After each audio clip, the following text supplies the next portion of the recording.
Corona से लड़ने के लिए राहुल गांधी ने मोदी सरकार को दिए 2 अहम सुझाव। कहा, कोरोना को हराने के लिए 2 स्तरों पर करना होगा काम। अर्थव्यवस्था और मेडिकल स्तर पर करनी होगी एक साथ तैयारी। कोरोना से जंग में डब्ल्यूएचओ ने फिर की भारत की तारीफ। कहा, पोलियो को हराने का अनुभव आएगा काम। डब्ल्यूएचओ की टीम भी मंत्रालय के साथ करेगी काम।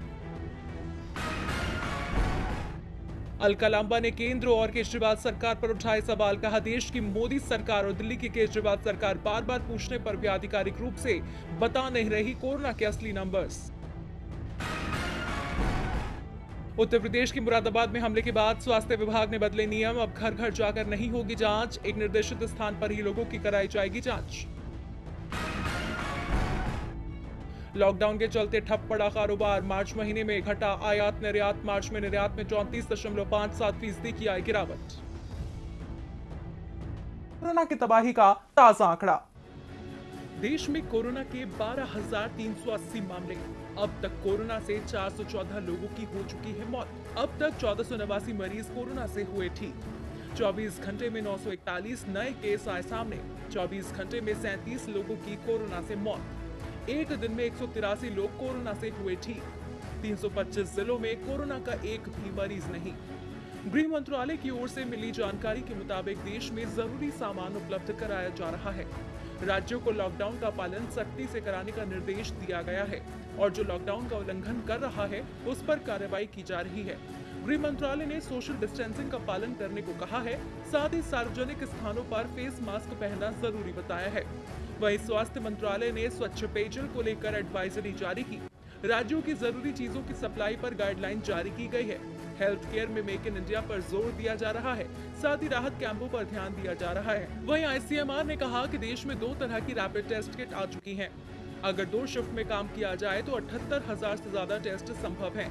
अब तक 2,90,000 से ज्यादा टेस्ट हो चुके हैं। महामारी का रूप ले चुके कोरोना वायरस से अब तक दुनिया भर में 20,94,000 से ज्यादा लोग संक्रमित हैं, जबकि 1,35,000 से ज्यादा लोगों की मौत हो चुकी है। दुनिया भर के आंकड़ों पर गौर करें तो अमेरिका में कोरोना के मामले 6,44,000 से ज्यादा।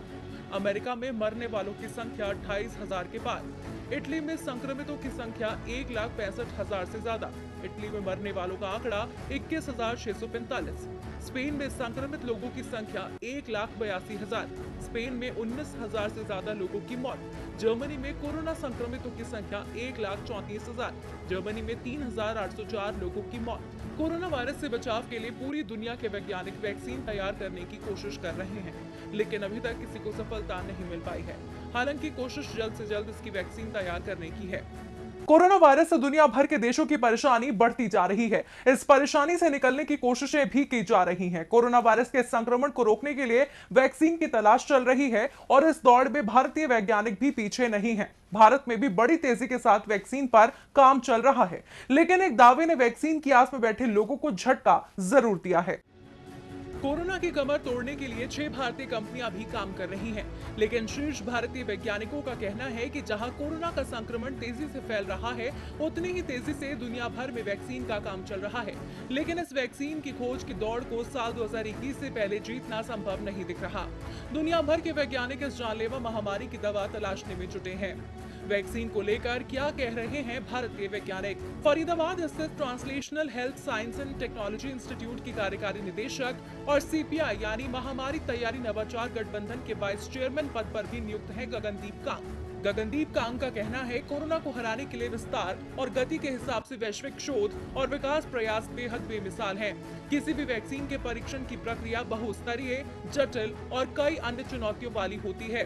इसके चलते SARS-CoV-2 यानी कोविड-19 की वैक्सीन तलाशने में भले ही अन्य बीमारियों की वैक्सीन की तरह 10 साल नहीं लगेंगे, लेकिन किसी वैक्सीन को तलाशने के बाद उसे सुरक्षित, प्रभावी और बड़े पैमाने पर उपलब्ध कराने के लिए कम से कम 1 साल का समय अवश्य लगेगा। वहीं केरल के Rajiv Gandhi centre for biotechnology के chief scientific officer E Shri Kumar और हैदराबाद के CSIR centre for cellular and molecular biology के निदेशक राकेश मिश्रा भी मानते हैं, किसी वैक्सीन को तैयार करने में कई साल का समय लगता है। परीक्षण के विभिन्न स्तरों को पार करने और उसके बाद मंजूरी मिलने में लगने वाले समय के चलते इस साल कोरोना वायरस की वैक्सीन उपलब्ध होना संभव नहीं है। अब देखना होगा भारत में कोरोना की वैक्सीन तक वैज्ञानिकों की पहुंच कब तक हो पाती है। जिस कोरोना ने पूरी दुनिया को हिलाकर रख दिया है, उस वायरस से जुड़ी एक और नई जानकारी सामने आई है। यह नई जानकारी आपको बताएगी कि कोरोना का एक रूप नहीं है, बल्कि इसके कई और रूप हैं। क्या है नई स्टडी, देखिए इस रिपोर्ट में। कोरोना के 3 किस्म, type A, type B, type C. जी हाँ, वैज्ञानिकों ने नए शोध में पाया है कि कोरोना वायरस की एक नहीं बल्कि तीन किस्म है। कैम्ब्रिज यूनिवर्सिटी के शोधकर्ताओं ने पिछले साल दिसंबर से लेकर इस साल मार्च के अंत तक इस इन्फेक्शन की जेनेटिक हिस्ट्री खंगाली है, जिसमें इसकी 3 अलग-अलग किस्म पाई गई हैं। शोधकर्ताओं ने अपनी रिपोर्ट में दावा किया है कि कोरोना वायरस के ऐसे 3 स्ट्रेन्स हैं जिसने पूरी दुनिया में संक्रमण फैलाया है। शोधकर्ताओं ने संक्रमित हुए इंसानों में से वायरस के 160 जीनोम सीक्वेंस की स्टडी की। ये सीक्वेंस अमेरिका और ऑस्ट्रेलिया में फैले कोरोना वायरस से काफी हद तक मिलते जुलते थे, न कि वुहान से। ये वायरस के वो स्ट्रेन्स थे जो चमगादड़ से फैले कोरोना वायरस से मिलते थे। क्या है टाइप ए वायरस और कैसे फैला ये? टाइप ए पेंगोलिन से चमगादड़ में फैला, वुहान के मीट मार्केट से पूरे वुहान में पहुंचा, वुहान के इंसानों को संक्रमित किया, फिर पूरे चीन में लोगों को अपना शिकार बनाया। जनवरी तक चीन की सीमाओं के बाहर फैलना शुरू हुआ। जापान, ऑस्ट्रेलिया और अमेरिका के लोग इसका शिकार बने। अमेरिका और ऑस्ट्रेलिया में सबसे ज्यादा शिकार हुए लोग। दोनों देशों में तकरीबन 4 लाख से भी ज्यादा मामले। अमेरिका में टाइप ए वायरस के 2/3 लोग चपेट में आ चुके हैं। क्या है टाइप बी वायरस और कैसे फैला ये? कोरोना वायरस का सबसे खतरनाक रूप है टाइप बी। दुनिया में महामारी बनने के लिए टाइप बी जिम्मेदार है। कोरोना वायरस टाइप बी के शिकार लोग सबसे ज्यादा। चीन के बाद यूरोप, दक्षिण अमेरिका और कनाडा तक पहुंचा। Finland, Germany, France, Belgium, Denmark, Britain और जापान में लोगों को संक्रमित किया और हजारों की जान ली। क्या है टाइप सी वायरस और कैसे फैला? वायरस की तीसरी किस्म है टाइप सी। टाइप बी के बिल्कुल विपरीत है टाइप सी। टाइप सी के शिकार केवल यूरोप और सिंगापुर। शोधकर्ता डॉक्टर पीटर फॉर्स्टर के मुताबिक रिसर्च के दौरान नए कोरोना वायरस के पूरे समूह की पड़ताल की गई। इनमें काफी तेजी से म्यूटेशन हुआ है। किसी स्थान या वहां के वातावरण या अन्य कारणों से वायरस की कोशिका, डीएनए और आरएनए में होने वाले बदलाव को म्यूटेशन कहते हैं। रिसर्च के दौरान शोधकर्ताओं ने मैथमेटिकल नेटवर्क एल्गोरिथम की मदद से कोरोना के पूरे परिवार का खाका खींचा। Council of scientific and industrial research के विशेषज्ञ डॉक्टर CH मोहन राव ने कहा, भारत में कोरोना वायरस सिंगल म्यूटेशन में है। इसका मतलब है कोरोना वायरस अपना रूप नहीं बदल पा रहा।